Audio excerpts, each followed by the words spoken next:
So let's talk about the Boondock shows. All right, I keep calling them the Boondock sessions. I don't know why. I that keep works. That's what I keep Kind calling them. I think that's like I think that's a of good like the thing. London sessions, the Boondock sessions. Yeah, that's exactly what I was thinking for sure. So how did the idea come up? Let's see. At the very tail end of April, uh, Kevin emailed me and said, "Hey, leave July 6th through the 12th open because we're thinking about doing something here." I'm like, "Okay, cool, plenty of time." And then I was up talking to Brendan. It's like, "Hey, Brendan, you gonna come over before we do that thing? Maybe we'll have a little session, and a real writing session with Jake." And he's like, "You mean in June?" I'm like, "What?" So then I called back Kevin. It's like, Brendan says it's in June, and you texted me it was July. So I was like, "Oh yeah, it's in June." It's like, "Oh great, I just lost a month, just like that."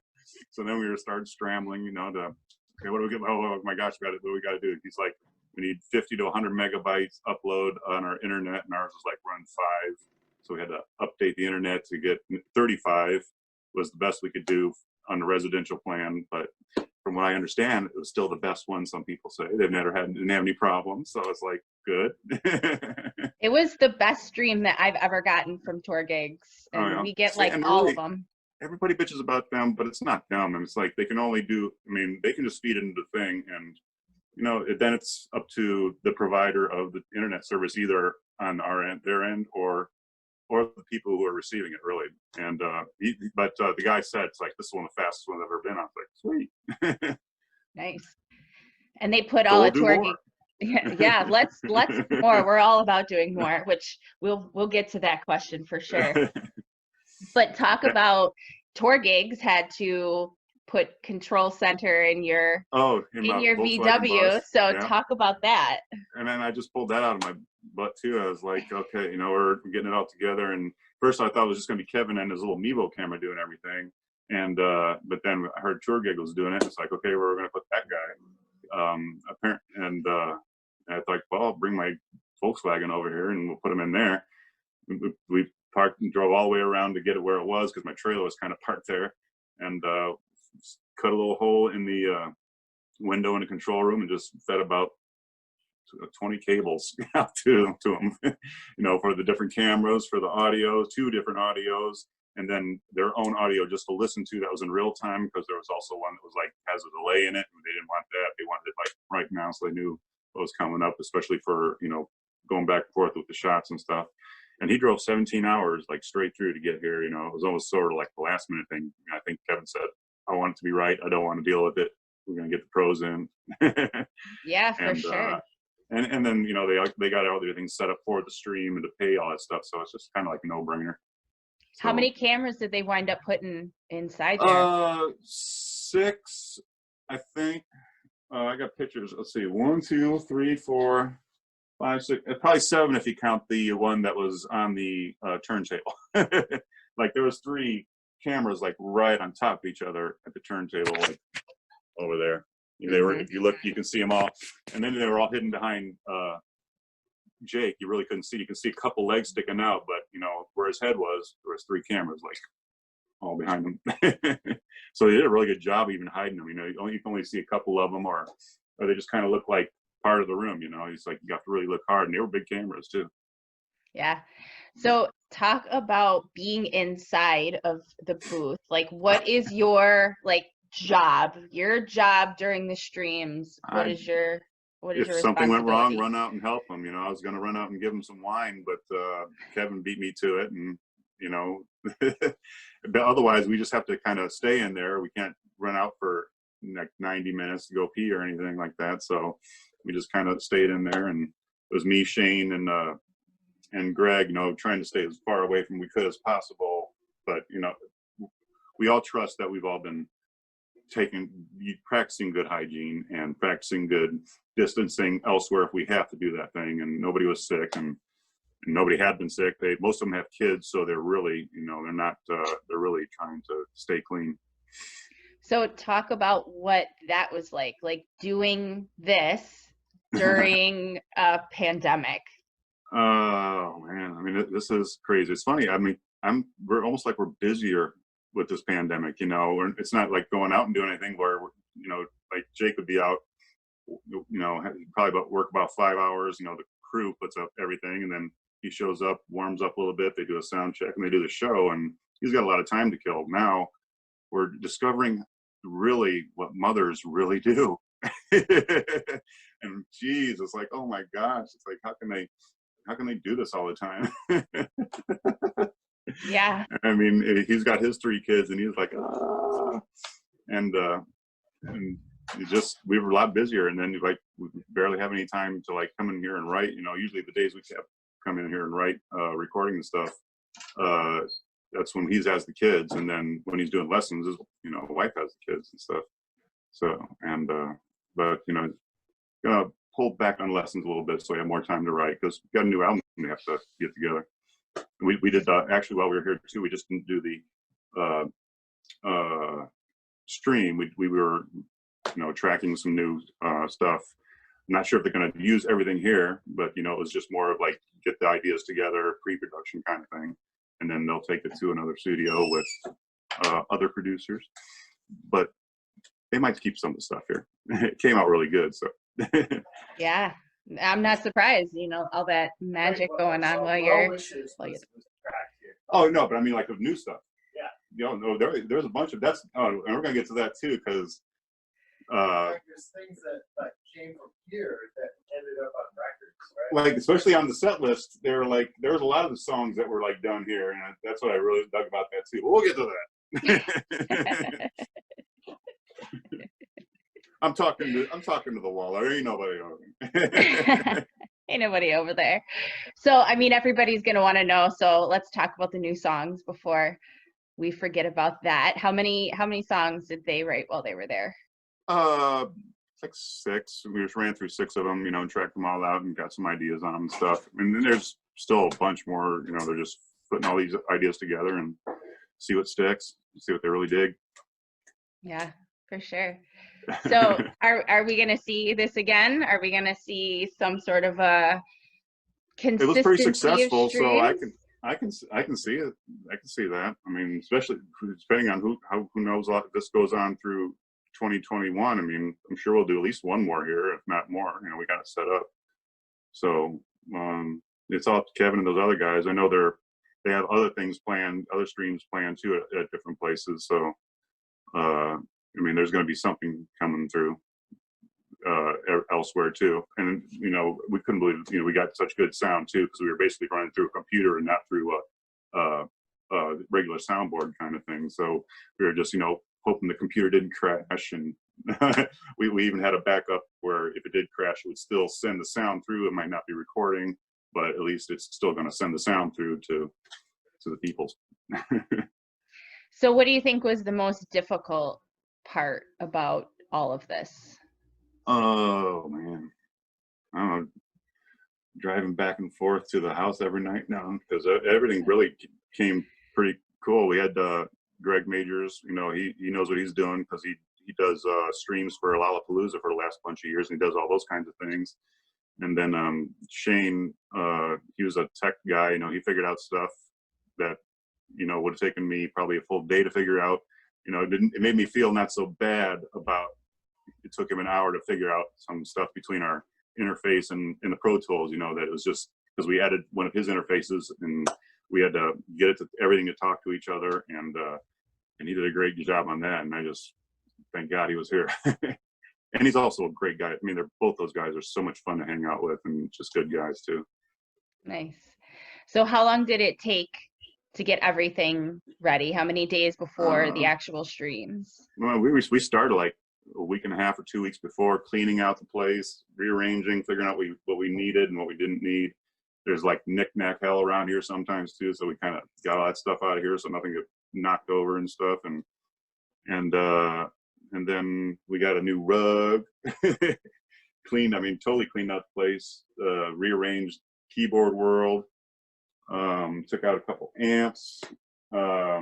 He had brought 2 different, changed out some of the drums, but you know, we took our time with him. We could only really do it on Tuesdays and Thursdays on our, you know, because he was doing the lessons, and maybe some on the weekends too. You know, we get the kids together, and and then I'd be, we were just trying to figure out what needs to be done, It's like, this is gonna be big. We need to make room for everybody, get them at least 5.5 feet apart from each other, and then or at least where their mouths aren't pointing at each other. If they're side by side, they're not gonna be coughing at each other. So Yeah. I mean, we were just thinking about all those kind of things. And let's see what else. Yeah, so it probably took 2 weeks, and then like the last week, is getting caterer together, getting the bus over here for the video. I mean, my trailer was sitting out here for 3 weeks as storage with all the stuff. It was totally full, and I had to drive to Chicago to meet Bob to get like Joel's keyboard and some microphones and all kinds of stuff they would need. And Bob had a baby, by the way. So congratulations, I Bob heard Stone. Joel mentioned it the other night during his stream. So yeah, congratulations to him. That's funny. So yeah, we got it. I mean, it went a lot smoother than I thought, man. So I'm really glad. And now next time it should go smoother. We know exactly what it needs, and I'm hopefully going to have. I want to get another interface so we don't have to bring in another one, and also it'll help us with tracking too. So you have 32 inputs instead of 16 inputs, and we can have other bands in here like FUX who wants to bring in everything, and we need lots and lots of inputs for. They want to come back in August 2021, so we're talking about that. Of course they do, yeah. Of course they do. I was just talking to Mark, and he's going to be on the show in a couple weeks, and he was talking about being there and doing their stuff, and it was cool to hear, what it was like to create in that space. And they killed it, man. And I'm glad I brought Shane in too, just so I could learn some more stuff too, because we've sort of been doing everything wrong. What we've been doing works, but like the way the pros do it, it's totally different. To have all these, we only have like 1 or 2 headphone mixes that we can bring up, but Shane knows how to bring it, make it as many as you need, and he just killed it that day too. And it's worth the money to have him here, because when you leave here, you already have tracks that sound really good, where it would take me a while to just get them basically in there and then mix them later, and you'd have to get them later. Shane's just like, I brought him in for the movie soundtrack that we did, because it was 6 weeks and we had to get this done. It was like way over our heads, and he came in and just killed it. When he got to go to Skywalker Sound, and they even told him, it's like, your stuff came in better than most of the Marvel movies come in. So I was like, great. Wow, that's quite a compliment. It is quite a compliment. He was just blown away by the place. He showed us pictures like outside the place, because you can't take pictures inside, but it was just beautiful. And I'm glad he got that opportunity too, because he deserves it. He's a great guy. That's cool. That's very awesome. Hopefully I can talk to him sometime. That would be awesome. Oh, probably. Yeah. Well, he's not. It used to be just parent things. Now it's just anybody. So I'm sure you do it. Yeah, I had to broaden the spectrum. There's a lot of people in this community. You're just hammering these things out. It's like, I can't believe she's like up to this many. I was like, I got to catch up now. Yeah, it's pretty. I even think it's pretty mind blowing. I was thinking about it. I was like, wow, the last time that you were on the show was the very, very beginning. The first one. It's like, now we're going through the recycle. Okay. Now it's time to start having everybody You've on. had some people twice though, right? I had Sam on twice. Oh yeah. I think maybe he was the only one I've had on twice so far, but I mean, it's been 2.5 years. He's such a nice guy, man. I mean, shoot. I love just talking to him anyways, so it's not even, it's like not even anything. So what was your favorite part about doing this? Oh man, just hanging out and just seeing, I mean, they totally love each other. When they first got here, we all hung out at Browning's parents' house down in Culver, which is a really just beautiful place, and just seeing how everybody was just so happy to be back together, and then just seeing them come in here and just just play in the small space. It was a lot like we attract a lot of Death by Stereo here, and what else? The Similar Skin. We did a lot. It's like Well Wishers. That whole thing basically was from here. That's like one of the only songs that kind of made it all the way through, and all the tracks are from Boondocks back in the day. And train of thought said derail. Hold on a second. What was the question? I was asking you what your favorite part was. Oh yeah, doing my this. favorite parts. Like God, there's so many of them. I mean, both nights. I mean, they just killed. I love the Ringo, or doing that. They just killed. Like the Trench Town Rock was just so on. I mean, it sounded so great. And we were in headphones all night. Because when you're sitting in here, you don't hear the bass or nothing else. We had speakers off, so it wouldn't like bleed in. And they were just killing it, and just smiles around, and they were just totally relaxed. Pony's got that itty bitty chair that we call the pony, or the Stasic throne, or pony throne, and he just kicks back on it and just doesn't move all weekend. Yeah, they just looked like they were having so much fun. They were having real good time. Even Jake was just way going off. I mean, he was just so happy to be in his element, and they all came here to do it, and he ended up staying in here both nights at the house. He was just so jazzed. I bet you could tell. I mean, watching the stream, that's like one of the first things. And actually, the second night, or the second show, he was like really sick through the whole day. He couldn't really track with us for a while. He had an upset stomach and stuff, was throwing up, and then he came back and just killed it that night. He always does that. It's like when he's really rough or something, it's like it's going to be a sick night. He's just like getting them demons out. Yeah. That's all right. We enjoyed it. Night 2 was definitely a good night. I if you have to pick a favorite, the mix was better. We kind of listened to the mix and trying to think, what we need to balance out a little bit more, because when you're mixing in headphones, you really can't hear a lot of that stuff. It all kind of just sounds good, even, and you really don't notice, that, especially Jake's guitar is right by our door, so you just kind of expect it to be loud. So it's like it's hard to mix with all that stuff in there with one guitar just cranking right here. Did you guys have to worry about the neighbors? Oh, no. They haven't worried about the neighbors since '89. Nope, never been a problem. And it's really, I mean, everybody was saying, hey, can we sit outside and listen through the walls? Well, the walls are 6 inches thick. All you're going to hear is boom, boom, boom, boom. You're not going to hear nothing. We're not setting out speakers outside for people to enjoy. We can't do that. So, but no, the neighbors. I mean, you really can't hear nothing out there. I mean, we've had it loud in here. There's only one time I guess the cops came, and that was when Visions are playing, and that was a loud band. That band, they're heavy metal, so they learned to figure out where the decibel level was, and Keep and there. now it's fine. You keep it there. That's never been a problem so far. And even late night too. I mean, we've tracked here late in the night till 12, and we've never had a problem. Nice. I keep looking at my thing. I'm gonna put my picture over on the other side so I can. And this is the camera. Or I'm looking at you, and I know that's always weird. You probably have a camera that's like right over your computer that you can look right into. And yeah. I notice when a lot of these, they're looking like this. It's so awkward. Like, because I was doing a bunch of them with just the webcam on my camera, and then I actually had Mindy on the show, and she was the one that brought up the camera. So then I bought a webcam, and I can like do it better now, but still sometimes I'm like awkwardly looking. It happens. But at least yours is straight on. This one's like. It's good. We got a nice little background behind you. That's right. That's why I try to fill it up.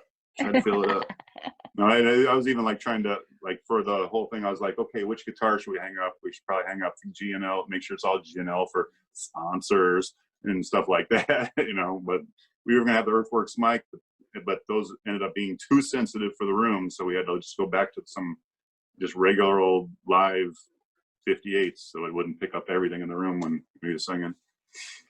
I was going to ask you about the guitar that he was using that night, and the reasons why he chose to use that one. It's how he feels. He had gone through a bunch of them, and I was even surprised. He thought it was going to be this one, this one, this one, this, and when it came down to it, he pulls out the ace. I was like, okay. and even like the amps, he used the one Mesa amp and 3 pedals all night. It was like he had his big old pedal board. The other guys had all their big pedal boards, but Jake just had 3 pedals, and this Mesa amp that I picked up probably 2 months ago that he just digs the hell out of, and we played it, and that I mean, I love the sound of that ASAT too. I mean, he rarely plays it, but it's, you know, it's got the little telly sound, you know, and, you know, it was kind of country-ish, you know, especially like the Bad Poker, just, that was awesome too. That was like one of my favorites too. And the Ring, I mean, but that country Bad Poker, you know, and that's when that ASAT just sang and it sounded like, you know, country Telecaster. Yeah, that Bad Poker was so good. That was definitely one of my favorite parts of the night for sure. And you know, it's funny because that one's not even like, it has no whammy on it. You know, it's you know, absolutely no Jake Bladen or, you know, diving that night. It was pretty. He kept it pretty pure, basically, is what he did, and it was great. Yeah, it was great.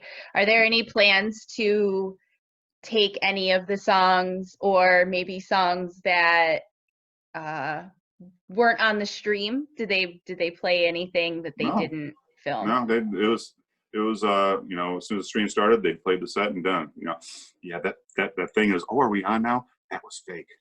Yeah. They knew it. Oh yeah, of course they did. That was the sarcasm, of course.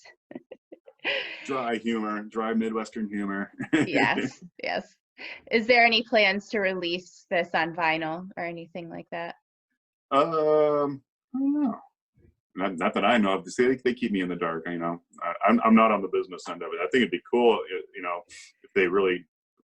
We're grateful for you. You know, not a lot of people know you're the guy behind the scenes that making all this magic. Just here. No, it's mostly Kevin. I mean, Kevin. Everybody gives Kevin crap, but man, these guys would be nothing without him. Really. I mean, it's like, you know, in the beginning, he helped finance and got the PA systems that they could tour with, so they have a real PA system instead of having used some, you know, bar one, you know, one they know and they could work with. And, you know, they started from the beginning, you know, they wanted to be professional from the beginning, and they couldn't have done it without him. And, you know, they wanted to, you know, navigate the waters without a record company telling them what to do. So, I mean, they're basically, you know, just trying, you know, they were one of the first ones that tried this by themselves, you know, and get it going and just, you know, do it by themselves, you know, with no big backing and stuff. And they've even refused a lot of it. So they're just trying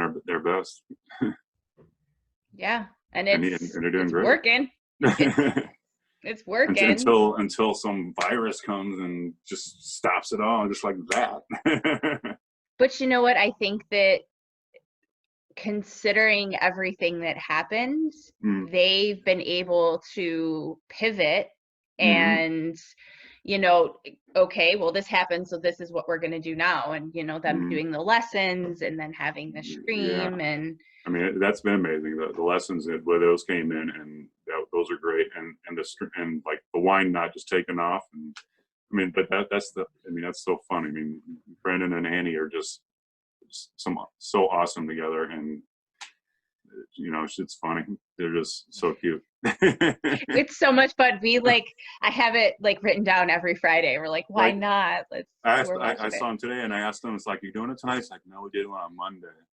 And it's like, well, you could just sit on the side and it could be the Annie show. It's like, no, then it'll go to her head. No. Because she loves doing it. You know, I guess he sent a video, like when he got home that night, she was like down in the room, like karaokeing in his studio. He's got a picture like sitting outside his studio through the glass, and he's got her, and she's like singing. It's like,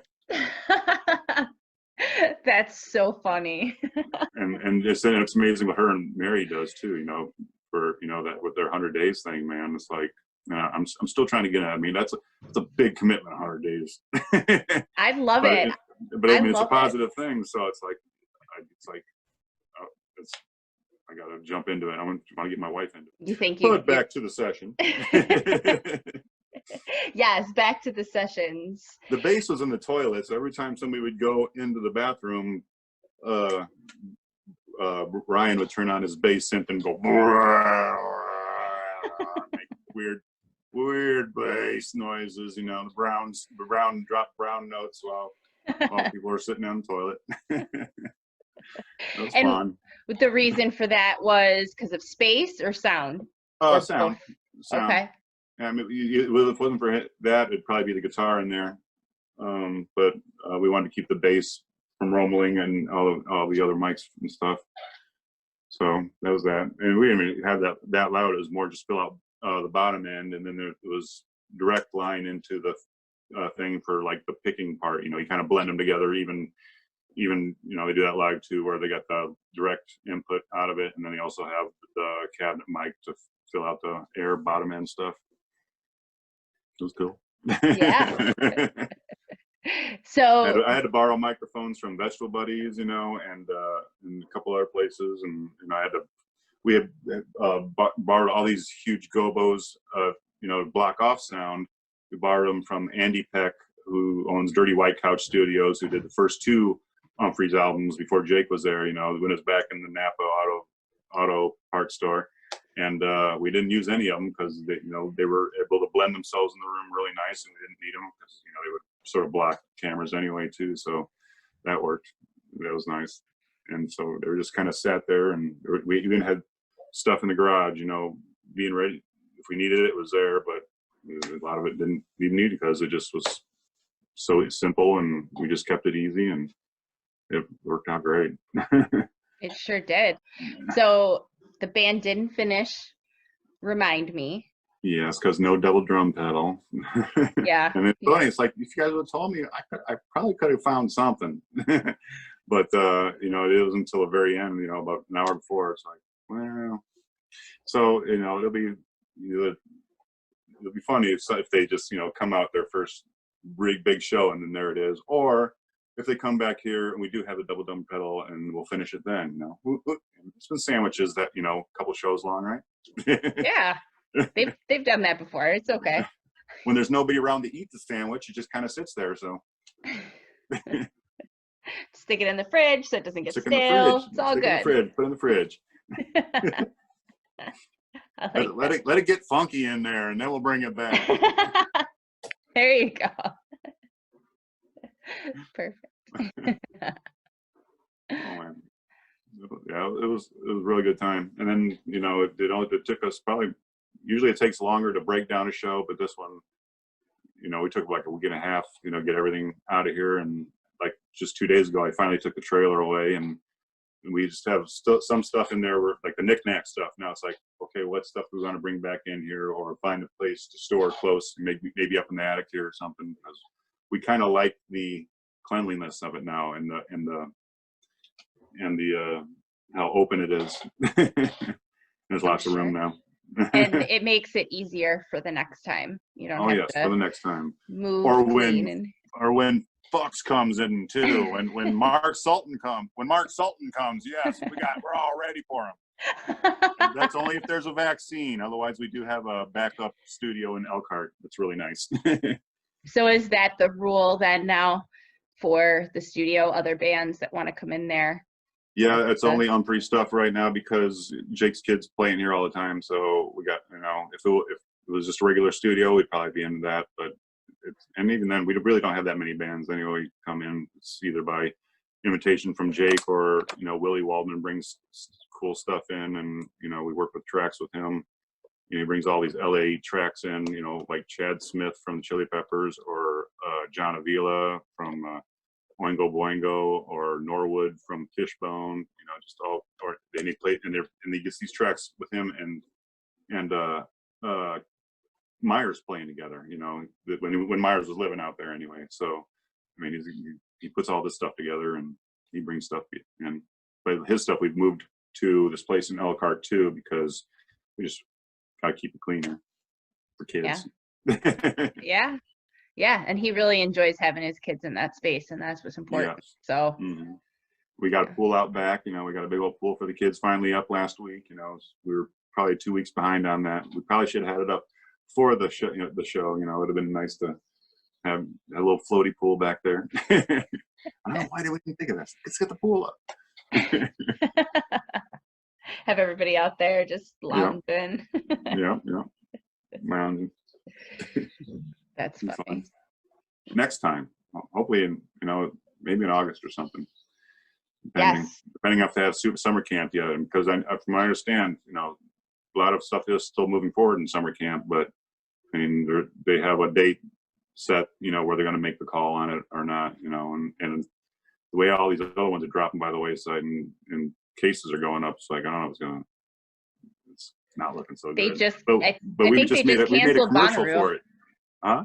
I think they just canceled Bonnaroo like yesterday Oh or yeah, something. I saw that too. Yeah, Yeah. the second one too. And I saw that too. It's like, oh no.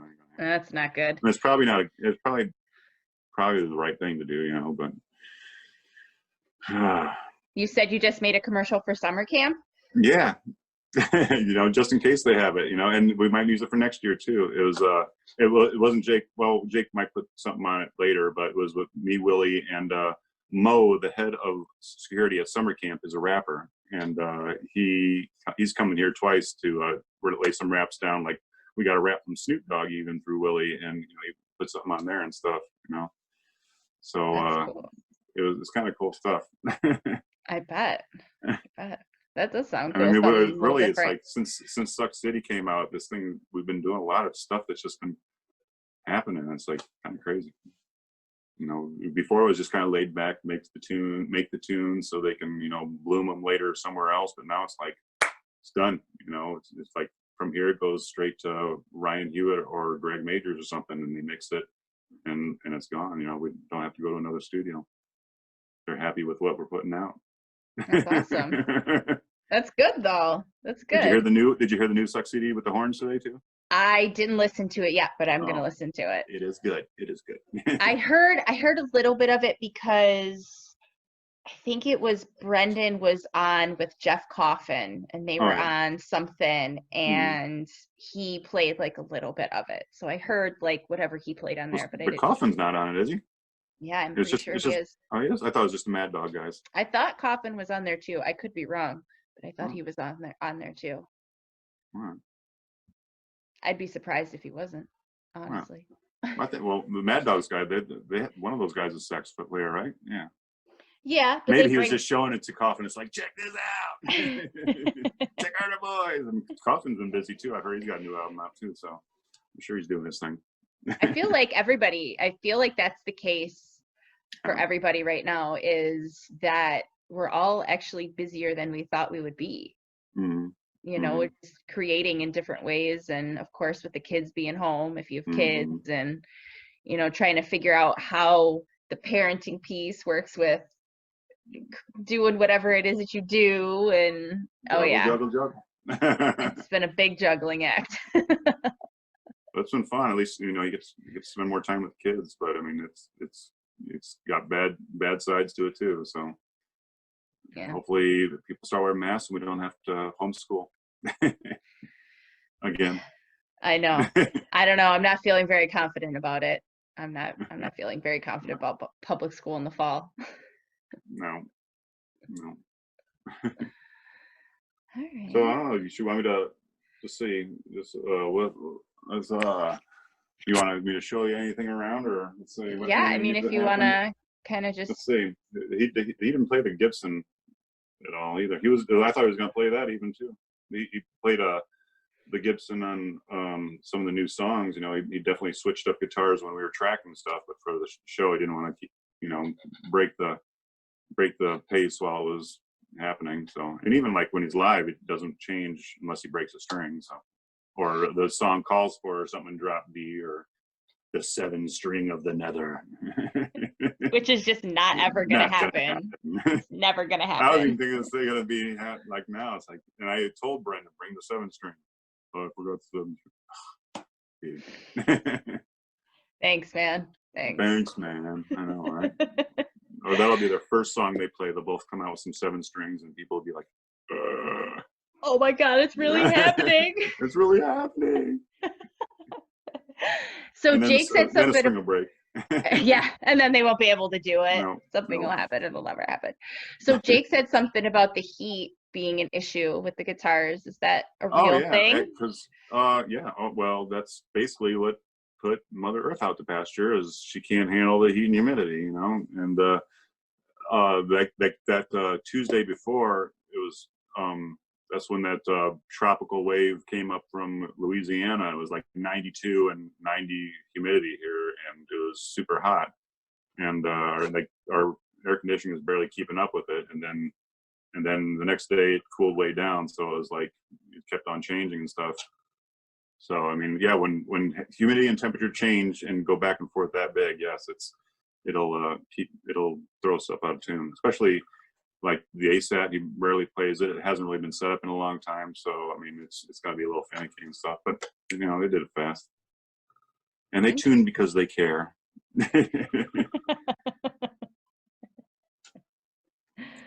Oh man, now I got you, so I don't need that phone on. Is that you? No. It sounded like a woodpecker. There we go. Do not disturb me.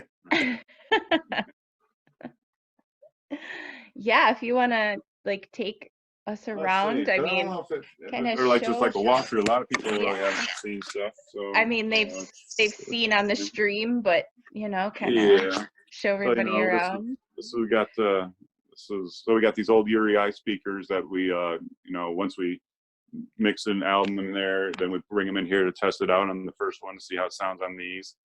And I know they got all our albums here, stuff like that. It's the keyboard world. We didn't use the Prophet. That's the very first MIDI keyboard. You guys would have heard this Juno doing the synth leads on the session, and then we didn't think he was going to use the. That's not a Moog, it's a Rhodes. We didn't think he was going to use that. We had this really nice amp set up with a chorus thing, and I mean the Nord he was using has that sound, but we didn't. But he didn't really use that. He ended up using that, and it sounded really good. And I was like surprised, not really surprised, but it's like it sounded better than we thought. So here's our new Gibson. So we have a Gibson tone in here. That's my phone screensaver. That picture you sent me. Oh, which one? When you go, I don't know which one it is. The black one. Yeah, that one. When did I send that to you? Oh, with the double neck? Because we got that at the same time as the double neck. Oh, so yeah. Screensaver? Yeah, it's my phone like lock screen because I think it's just so pretty. So there was the new Mesa 80s Mesa Mark III that he used, and he's been digging on that. Let's see, and of course the seven-string Jackson, which I gave BB the option to take that one since his kid's name is Jackson, but no, he stuck with the PRS because he's just PRS for everywhere. PRS stuff. There's the ASAT. There's the ASAT. There it is, yeah. And I mean, it's different. That's the only one that's like a Telecaster in here. You know her, Miss Mother. I do. And then let's see, that's the EMG not butterscotch, Swamp Ash. Mm-hmm. I know people dig on that. Mm-hmm. So that's the Gibson. People talk about this Gibbs Strat, where it's like a guy from Gibson made that. He only made 2 of them, and the other one got destroyed in the Nashville floods. And also we had that's the one that's got the gold Jake blade that we put on. That's so beautiful. Like, gold. So it's like, well, they got gold. It's gonna look funny. They don't have gold. And then it's so beautiful. Butterscotch we got back out too. It was in the case for a while. And then somebody was mentioning the Glory guitar, Old Glory, and this one was made in Vietnam. And some guy brought it back, and it had cheap electronics and everything. We had Wally set it up and put some new pickups on it, and now it's really cool. It sounds good and looks good. We got a Lagland that we got from Tyler Smith, and I forget who he got it from, and then the old Rickenbacker. Hey, look, it's me. Oh my God. And we also got this GNL kind of in the last year, a GNL 5-string bass, because he plays GNL. We thought we'd better get the GNL. Yeah. The Bourne guitar. That was a company out of Boulder. They're not around anymore, but he definitely is a favorite of him to record with too. Sounds really good. This was a Wally Caster, the guy who sets up the guitars for him, just put together a bunch of parts with some hot Rio Grande pickups, and he plays that one a lot. It's got all kinds of different tones he can pull out of it.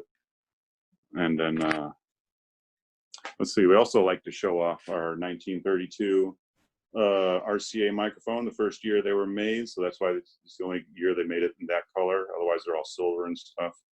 Oh wow. And we got it for free, and it was like he's really junky, and we had Wes Dooley, who's like the RCA guy, just put it together. He's the guy that makes AEA ribbon microphones, which is a huge thing, microphone company, and he redid the whole thing for us.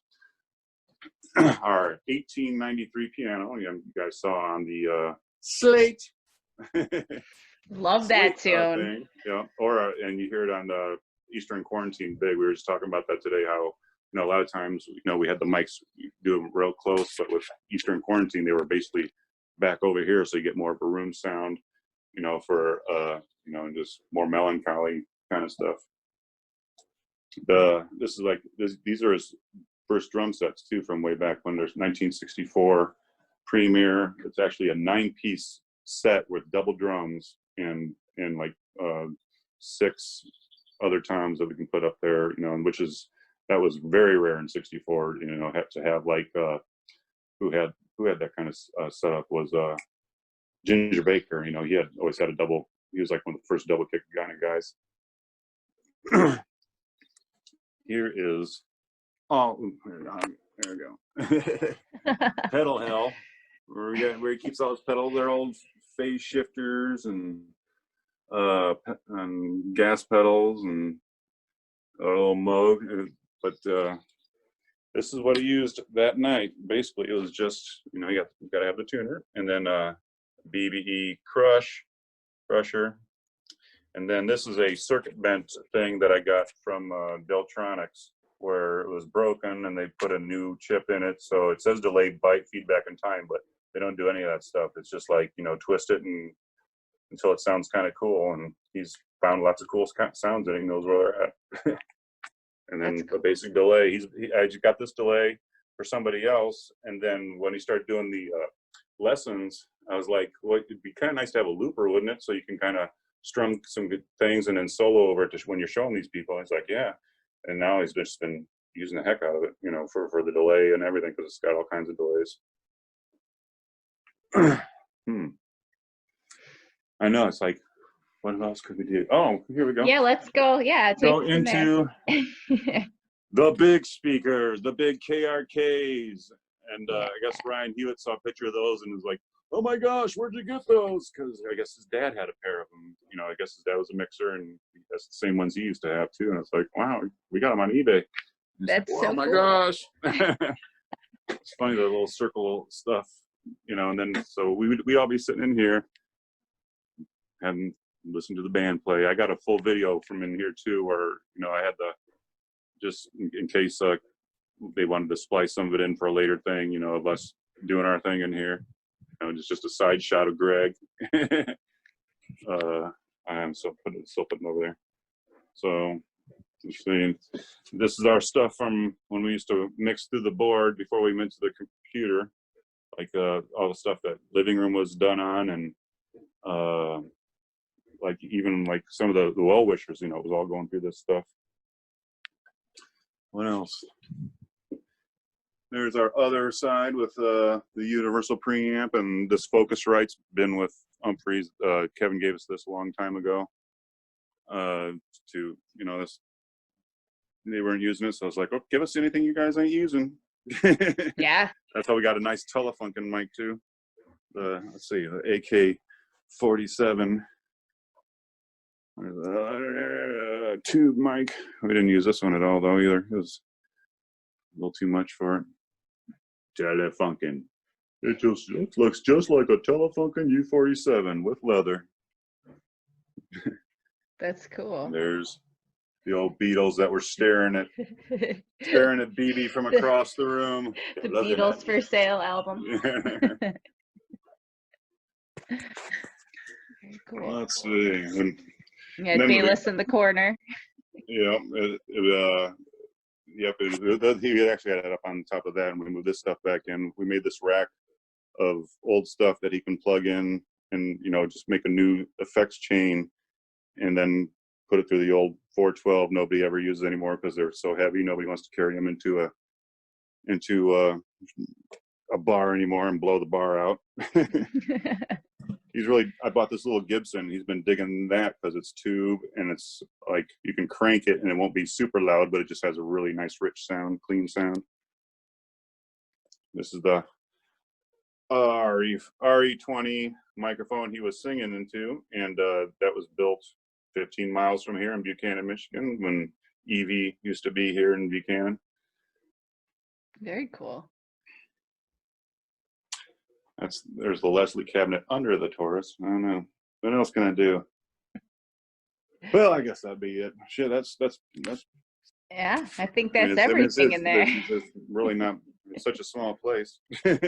But there's so much in there. I know. That's why we had to like pull some of it out. It's like, okay, let's start over, and it was getting really just covered with stuff. Yeah. So hopefully someday we're going to build out to the back and make a bigger room that we can put more stuff in. But we gotta do more streams. I agree. Let's do more or streams. GoFundMe. We'll do a Kickstarter. Hey, you guys want to build us a bigger studio? Something we can like. If we can have other streams in, and we could put lights in and have Ben Factor come in. There were definitely a couple times I was lights. thinking about Ben. They would get into a jam, and I'm like, oh wow, I wonder what Ben would be doing right now. What would Ben do? She's going here, flick the lights on and off. Hey, fish started with one red light. We'll just put one red light. Have like a flashlight like this, standing on a chair. Little spot. I mean, I had run it by him. I was going to put like a couple light bars along that beam thing, pointing each direction, and just put it on like, you can set it on music mode where it just picks up the sound in there and just flashes to the sound. Would have been something. Next Maybe time. Let's have it next time. Let's do it. Let's just do it just for the lights. Next time. So you said they keep you in the dark, but has there been talks of even playing somewhere to an empty venue? I know they've been looking at all the different things, the drive-in thing. We have one in Buffalo. If you guys want to come to Buffalo, we got one. One of the last ones, one of the biggest last ones. Yeah. What else? There's where they store their stuff. They have like Ecto Productions. They have things set up in their place that they might use. And then the lights would be there, and you would get the light show. Even if we were sitting around, it's like, let's just use every light they got and bring Ben in and just really light the place up. That would be cool. And they have a green screen behind it, but they're like, no, we're not going to use the green screen. We're not just lights. It's like, all right. That's actually where I had to go. I saw it when I went up to meet Bob to pick up all the equipment. Just they had this thing set up, and it's like, hey, that'd be kind of nice. There's lots of room in there and big echoey sounding room. Yeah, you're gonna have to figure out something. Music has already changed. Like, even if we do go back to seeing shows, there's just going to be so many regulations for venues now, half capacity and bathrooms, and it's so crazy to think how much. Until there's a vaccine, basically. That's all you can do when there's going to be a vaccine, and we have some sort of control over it, where we have something that can control it. So that's gonna suck. Yeah, it does suck, but at least we are lucky enough that Jake has a space to do this. He did a lesson with some guy who's actually working on the vaccine. He said they're pretty close. So, I'm sure there's lots of people working on it too. So, somebody should be close on it, and then shaking us outside. I'm sure it'll show you the vortex, actual vortex. You've seen it before. You've been here, but not too many people have seen the actual vortex, or what we call the vortex, where all the energy comes out of the hand-built thing, and the secondary one back there that I never really noticed until recently.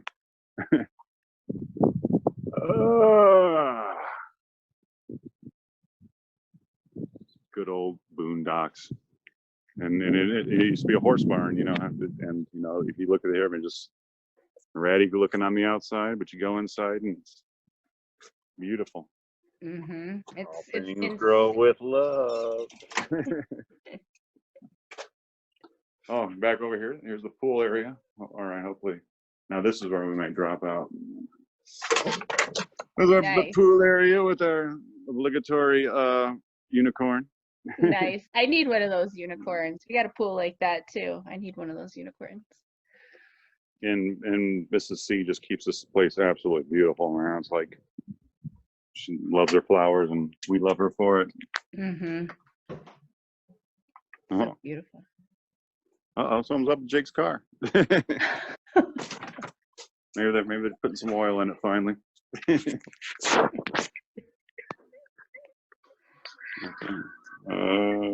It's me. Okay. Oh yeah, no. Okay. that's you. Oh, there. Okay. I was like, why is that?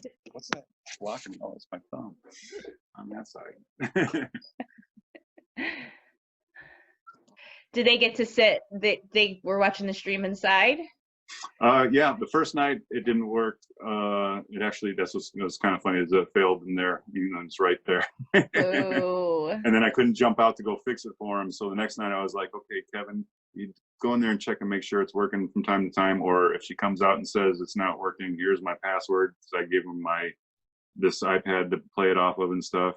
And we were streaming it in there too the night before with the iPad, and then I gave that to her, and they're like, "Where's your iPad?" It's like, "Well, I let them use it inside." So so we just use a phone, but it's like, there's like a 37-second delay between what plays here and then what comes on the screen.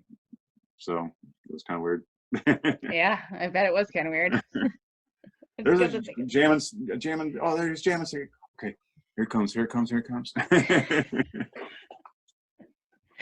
So before I let you go, please make sure that you kind of go through everybody. I know you were like when you were talking, but go through everybody that was working behind the scenes with you so that I can make sure to thank everybody in the actual episode that's too. Right. The main man was Greg Majors, who was the guy who mixed the Alibaba's Tahini record for us, the Bottom Feeders, and that's why we played it the first night, in his honor, and also because we didn't want to pay anybody else any royalties for playing something, so that's what we chose out of all our thing over there. And it's funny too, because Mitchell was playing it before every show, this whole tour before they went out too, which we'd love to.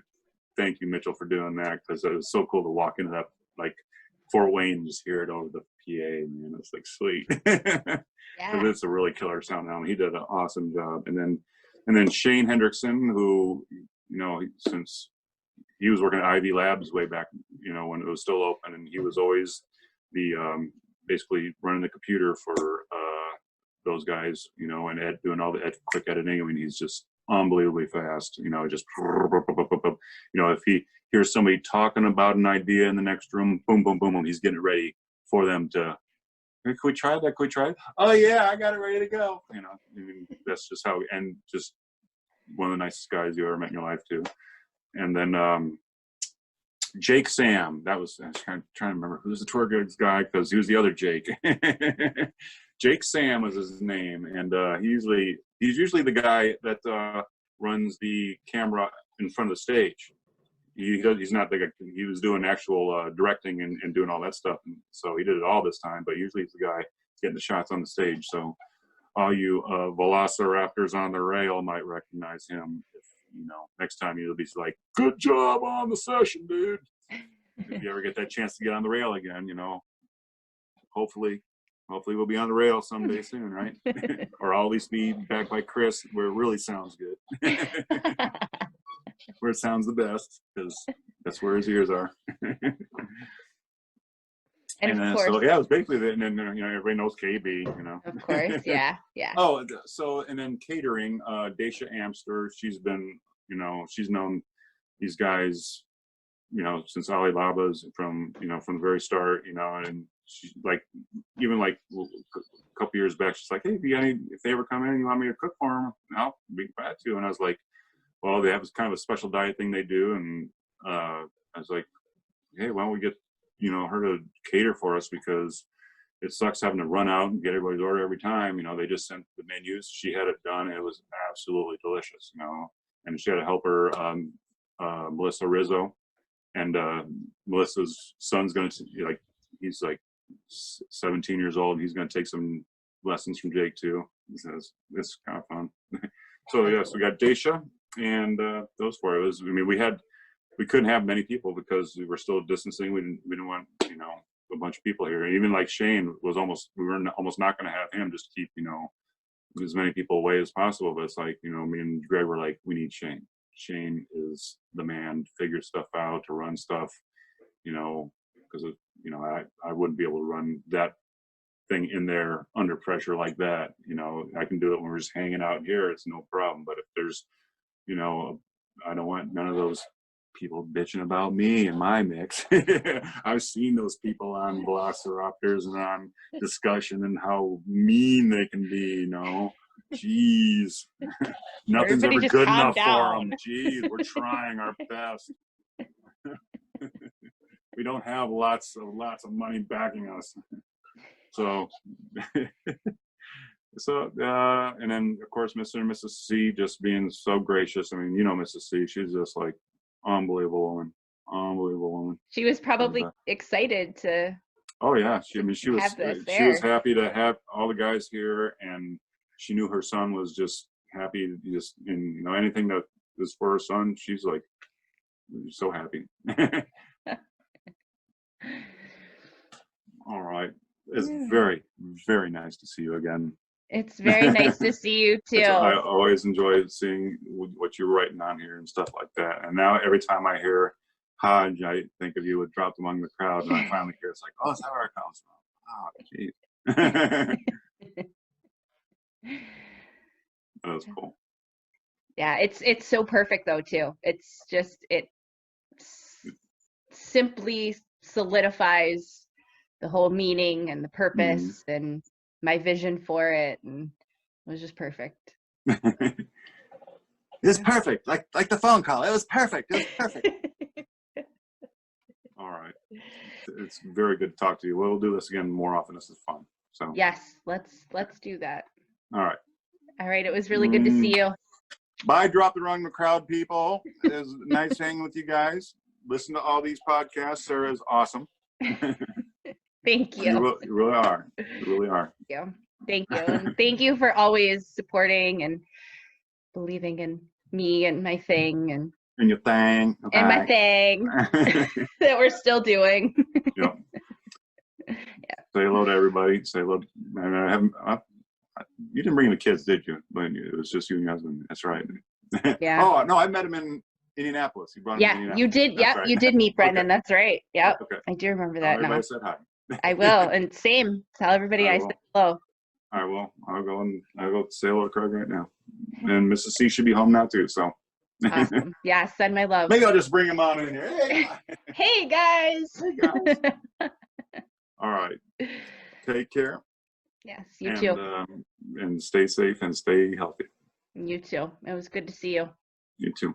All right. Sending you big hugs. Air hug. Air hug. Bye. Bye. Oh, now how to leave. The big leave button. All right. Take care. Love y'all. Bye. Love you. Bye.